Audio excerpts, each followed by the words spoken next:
Away in the final race of Comeback 2024, the Men's Elite 5,000 metres, the finale of tonight's proceedings. And there he goes, Scott Beattie in the Hoka singlet. And look at that, Ellis Cross and Rory Leonard straight up the front, wearing their matching kits. Easy to spot, we love that. I know, it's basically like Butlins, isn't it? Yeah. Just wearing the same gear. But James Gormley, the City of Sheffield man, up the front as well, as I said, 3:37, 1,500 metres. Another Hoka athlete worth talking about as well, running out of WIRRL AC, Joe Wigfield. Runs out of St Mary's, based in Teddington. Superb athlete, 3:38 for the 1,500 metres last year. In fact, he ran 13:46 in Monaco for the 5K on the road, which equalled his track PB, which he set last season in his own. He's only ever done one 5K on the track. So Joe Wigfield's run 13:46 on the road in Monaco, and he's tucked in behind 13:20 pace. So he's maybe got something special in him this evening. Well, he's got the gears, he's got the endurance. Wiggy is a fantastic athlete. Didn't go out on that Flagstaff training camp. He's been out in South Africa with Craig Wimrow and the St Mary's boys, so he's come back from altitude. But early doors, it's Beattie on the front as pacer. Rory Leonard, the European under-23 10,000 metre champion from last year in active first. Ellis Cross, Gormley, Wigfield, James Kingston's there, tucked on the back of this group. But up the front, there's also Scott Stirling. They can't miss out Scott Stirling. He ran for Great Britain at the World Cross Country Championships in Belgrade in Serbia this winter. He's a sub-14-minute performer with a 13:56 on his card. And there the group up the front, with that second chase group being led up by Loughborough Universities and Belgrade's Max Heyden. Absolutely, they're in a lovely little train, aren't they, these guys? They've really kind of fitted in nicely, which is fantastic.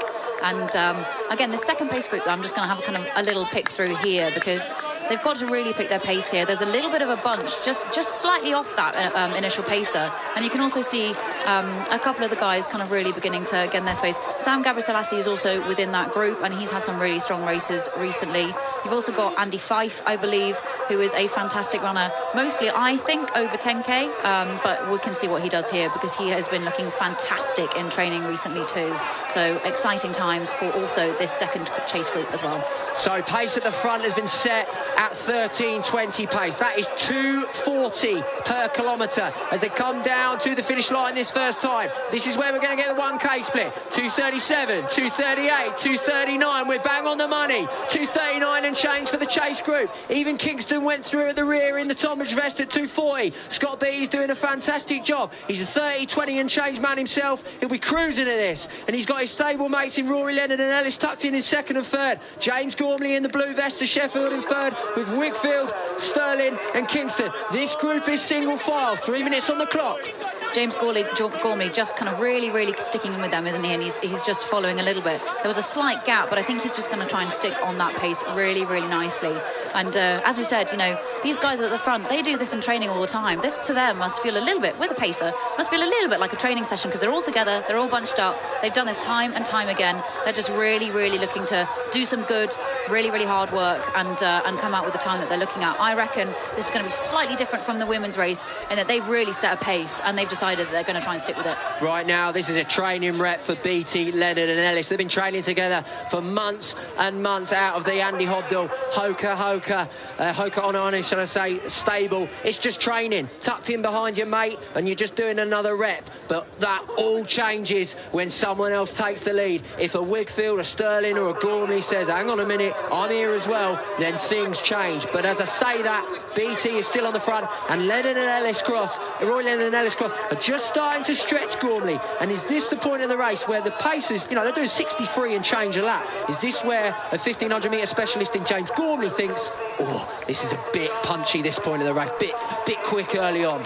I think so. And what you saw last lap was that Gormley was just kind of feeling it out a little bit, seeing if he was going to 100% go with that pace, and looks to me like he's made the executive decision to just ease off a little bit and maybe save something for a kick, which I suppose for him he may well be able to bring something out of. So again, I think a sensible and good decision to just ease off slightly from the guys at the front and really lead out that chase pack to make sure that you're feeling comfortable and feeling good at this point in the race, because what you don't want is to go out so hard that actually you kind of have to join that second chase group, which is looking massive, by the way.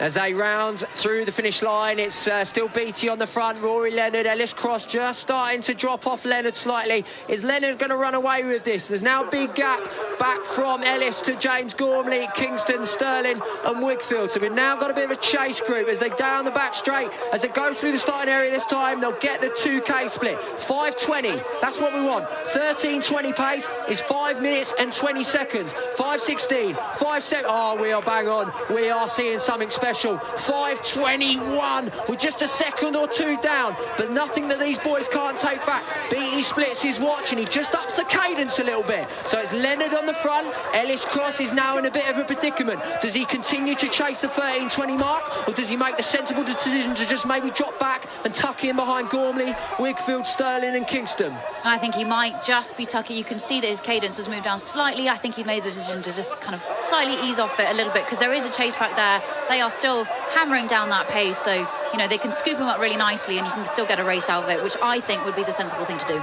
Scott Beattie's lapping his watch now every 200 metres. Rory Leonard, what a story. Went out to university in America, found his love for the sport once again, and a massive renaissance to his shape. Comes back and represents Great Britain last season on the track at the European Under-23s and takes the gold in the 10,000 metres. He came here at comeback, the first ever comeback in 4 years ago. He came third in a time of 13:50, just weeks after the loss of his best friend. And I called that last 200 metres, and that for me was one of the most favourite performances that I've ever commentated on. And to see him at the front of my event down here at Battersea chasing 13:20 gives me goosebumps, with Scott Beattie still on the front. And what a race we've got on our hands. Absolutely. You know, Rory's a really lovely guy as well, and I'm always rooting for him, and also for Ellis actually, because I think training together, seeing how hard they work and how hard they hustle, you know, they come to races like these and they know what they need to do and they know what they need to deliver, and they really look to go after it. And you can see here that, you know, it's just like clockwork for them, and it's really nice to see how relaxed actually Rory is into this pace. I mean, he doesn't even look like he's trying, to be honest with you, which I think is just absolutely amazing, but he is gunning it. Scary splits that these boys have got to hit, but in a lapse time they're going to come around for 3K. The split that Rory wants is 8 minutes. 8 minutes 3K. 8 minutes is like elite running for 3,000 metres, let alone doing it and then having to carry on for 2K. But right now he's in a class of his own. Scott Beattie is still there, and I really do think that he's going to take him most of the way. Ellis Cross is running well for second, but he's got to be careful of that chase group, which is headed up by Wigfield. Stirling is still in there, the Scotsman. James Kingston's having a good run from Tonbridge. He's just sat on the back of that group, wearing the cap, the cross-country specialist in a way, but he's just sat there. But don't rule out James Gormley. That man can run a 55 last 400 metres from anywhere, and if you've got 55 in your locker, you're always a danger. 100%, and Gormley's looking relaxed on that pace as well, so I'm wondering if he's just going to wind that up with maybe 2K to go. Yeah, here they come down to 3K, 8:02, 8:03. So you know what, then for athletes of this calibre, they can bring that back. They're 3 seconds down on 13:20 pace, but you know what, that's a lot faster than what I thought tonight would be. I thought it'd slow a little bit earlier than this, so I'm so excited to see over this last 2 kilometres what BE can do for Leonard, and whether Leonard's going to be left out of the front with about 3 laps left to run. 100%. I think Ellis is in a slightly difficult position now, because he is really falling off the back of that race, and as I say, you know, the best thing I think he can do is get scooped up by this chase pack and really use them for a little bit of time, because what he wants to do is get his legs back in the game. It's a little bit windy on this track at this point. You can see those flags kind of really blowing, so on his own and without a pacer to kind of hide behind, he's probably going to be working a little bit harder than he should. Andy Hobdall's down there cheering off his athletes, and he is going to be so proud to see Scott Beattie, Rory Leonard and Ellis Cross running so strongly. And not only that, he's also got Oscar Bell, one of his other athletes further back in the field in that chase back, which is being headed up by Max Heyden. I can also see James McMurray, Andrew Penney. We've also got Peter Bradshaw in that chase group as well. Don't need to tell him to get a move on, because he's got his fan group in the chat wanting him to run well. But the next split that we're looking at is the 4K split. They want 10:40 at 4,000 metres with a kilometre left to run. It's still Beattie up the front, no change there. There's not a lot going up at the front, and we're not going to know whether they've sped up or slowed down until they hit 4K. I think what's amazing about the men's elite race as well is how close these guys are all together. You know, they're real racers, these lads, and even that kind of third, I suppose, chase group, which is still sitting bang on their pace. They're really, really nicely kind of rolling around that and working together, which is lovely to see. But they are all so close on the circuit. You know, they're really kind of sticking to their paces together. They're all very, very good at what they do, obviously, and they are kind of drawing in with the paces that are still sticking in there. Paces they're on this for a long time as well, and the paces are sticking in with that pace so they can get these athletes to the times that they need. And Rory looks like he is beginning to really, really tear away with that pace. 3 laps left to run. When they come around 200 metres time, we'll have 1K left to run. That'll be the 4K split. That's when we're going to know whether that 13:20 is likely tonight. Ellis Cross is starting to be reined in by Gormley and co, headed up by Wigfield. Scott Stirling, the Scotsman, is still there. James Kingston has just slightly lost touch now with that group, and that chase group further back in the field is now being headed up by the Herne Hill Harrier, Sam Bramwell. He's had an absolutely incredible last year of running. He ran 14 low at Battersea Park here. He also ran a 65-minute half at Fleet. I'd know that because he was about 5 minutes up the road from me, but he is flying on the front of that chase group. He wanted to come down here and he wanted to run a fast time, and he's doing something really special on the front of that. But now at the back of the front of this race, Rory Leonard's alone. Scott Beattie's gone. I missed the 4K split there. They're running too fast. Further back of the field, Ellis Cross is being chased down from Wigfield and Gormley. James Kingston and Scott Stirling are there. There's so much going on, Mimi. I wish I had 2 sets of eyes. I know, and it looks like Ellis is really, really starting to churn that out now.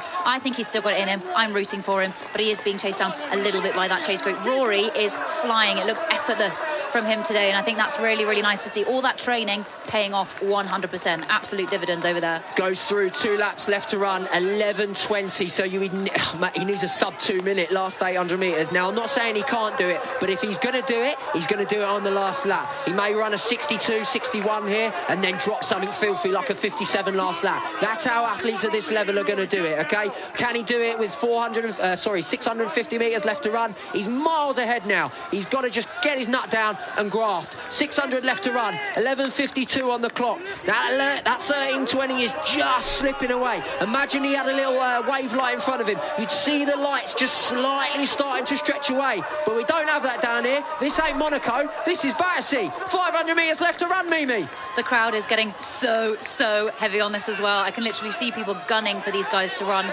and get that time for Rory. And he flies down that finish straight. And then we've also got Ellis, who looks like he's really, really holding that pace. And I think that's so impressive considering he's had to run most of this on his own. Oh, 12:24, 12:25. He's going to be so close to that 13:20 mark. But do you know what? I reckon he's going to just break 13:25, maybe 13:26. Ellis Cross is being hunted down by James Gormley. That is the last person you want to be hunted down with, hunted down on a track race. But let's focus in on Rory Leonard. Down the back straight for the final time. I told you about his story. The MORP Harrier. His dad, Tony, was a fantastic athlete in his own right, in his own day. He now is coached by Andy Hobdell out of Hocker. He's got the professional contract. He's putting the big weeks of mileage in, and he's come down to Battersea to say, I am the best at this distance, and no one is going to take that away from me. Rory Leonard, 120 metres left to run. Look at the crowd. Lane 3 beer and cheer. This is beautiful to see.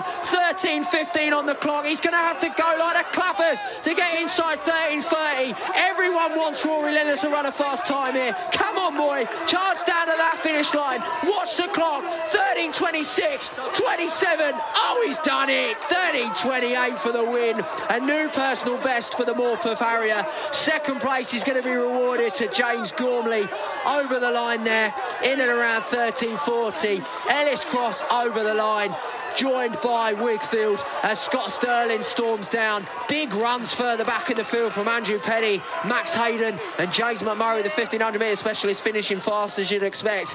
And I will just let you watch these scenes, because that right there is biblical. You know what, it's so beautiful to see all of these men putting themselves on that absolute pain train. What I love about Rory Leonard is that he works so hard.